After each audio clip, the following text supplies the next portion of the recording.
Hi guys, just a really quick video to show a nice simple fix for a system that's taking an awfully long time to fill. As you can see here, we've got a system, it's filling, it will eventually fill, but that's been going for a couple of minutes now, and as you can see, there's probably only about 1.5 inches of water. There's a couple of fixes for this. We're going to try the easiest one first. So I'm going to take you through step by step. First thing, of course, we're going to have to do is to isolate the water going to the infill to make that a lot easier for us and to avoid any floods. So we're going to identify the pipe, and see this pipe goes to the infill into the corner of that bathroom. Here's a very standard isolation valve, nice and easy to use. So remember, we can see here this flat line goes in line with the pipe. It's in the same direction. This means water can flow through it. When we make that this way, as you can see, it's opposite to the line of the pipe. This should now have stopped the water. So we'll go and check. So as we can see, the water has stopped flowing now. I'm going to quickly describe what I'm going to aim to achieve here. So in this little part here, there's a special diaphragm, like a washer type thing. I'll show you that a bit more. So we're going to remove this, we're going to replace that washer, reassemble it, and then we're going to do this and hope that's going to rectify the situation. Just to show you some of the parts. So here's an example. This is the thing we're going to take off. So what happens is, oopsie daisy. Of course, as this floats to the top, it comes down, covering that little tiny nozzle there, with this little tiny bit of rubber that's inside there. What tends to happen is when the diaphragm degrades, or there's a tiny little hole in it, the flow of the water isn't as good as we would want, and therefore it can take an awful long time to fill.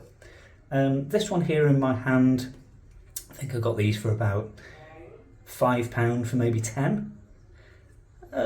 They kind of do the job. This one here is probably about £4 or £5 just for one. However, when you have a look at it and you open it all up, you'll notice that it's much better quality. You can feel the different quality in the rubber. So it's, dealer's choice really. In order to remove this, we're simply going to rotate the collar towards the back, just the same as unscrewing pretty much anything.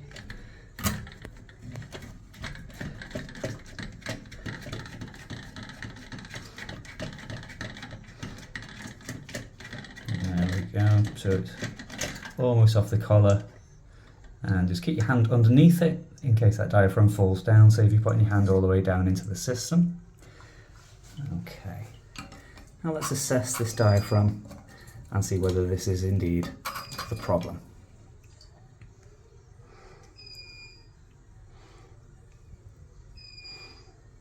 Ah, there, see? So if we look really carefully, can you see how that rubber's split there? So that, of course, will affect the performance of this system. So I'm going to use the better quality one because quite frankly I haven't got time to be putting an inferior product in here and then having to reassemble it. I'm in a bit of a rush today. So as you can see, this shape on the back would now be like the opposite shape to here. So where this little line is, of course that's going to mark up with this part here. It's not easy to do with one hand and the camera in the other. Okay, make sure that's on, make sure the rubber's all the way around the edge, just pushing it down gently. And then quite simply do what we did in reverse and screw it back into the system. As you bring it to the system, it's a good idea to put this bit here in first where the float valve is, otherwise you might struggle a bit later. and kind of slide it on together. Make sure this isn't cross-threaded. For those of you that don't know, cross-threaded it means it's not essentially fitting into the grooves, the screw parts. How would you know that? There'd be an awful lot of resistance, you're fighting against it. Once you do that, and these are plastic components, you're going to cut into those grooves, and it's potentially just going to damage the whole product, to be fair. Okay, so you're going to tighten that up. Not over tighten, but a strong hand tightened. There we go. And I'm just making sure the float valve does lift up and down quite freely. That seems to, okay.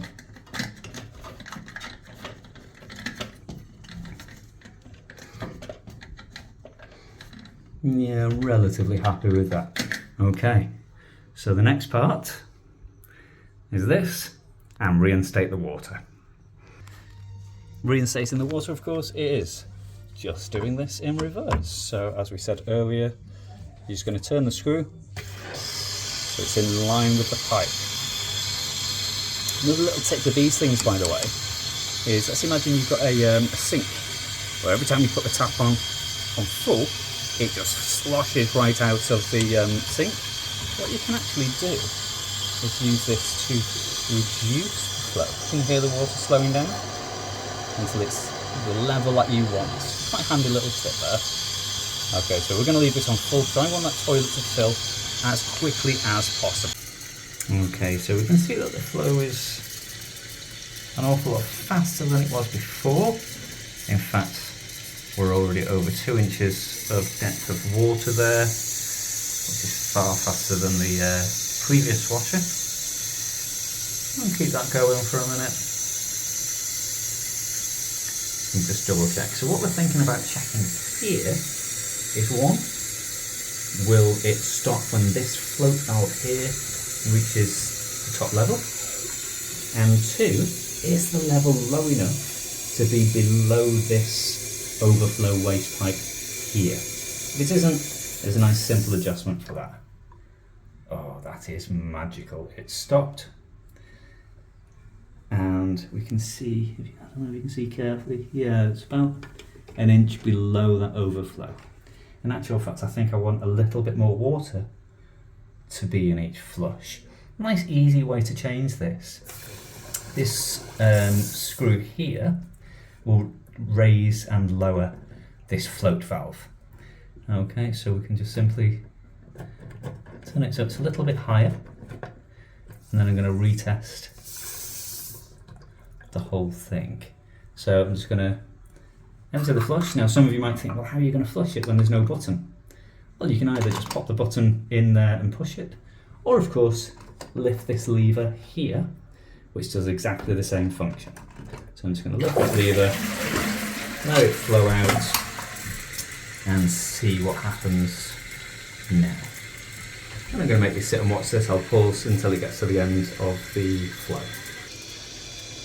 Okay, getting towards the end of the flow now, so again just making sure to see it stops and overflowing. Yeah, and that's probably about another ½ litre on top of what we had earlier. I'm really happy with that. Nice easy fix, £5 or £6 and 20 minutes of time. Another little issue I was having with this toilet in actual fact was because that diaphragm wasn't great, the spray was slightly going over here into the lid of the system, creeping down the back here, and actually causing what looks like a major burst pipe, which of course it isn't. It was just enough over time. Every time it's filling, this was happening, and because it was taking so long to fill, it was causing far more problems.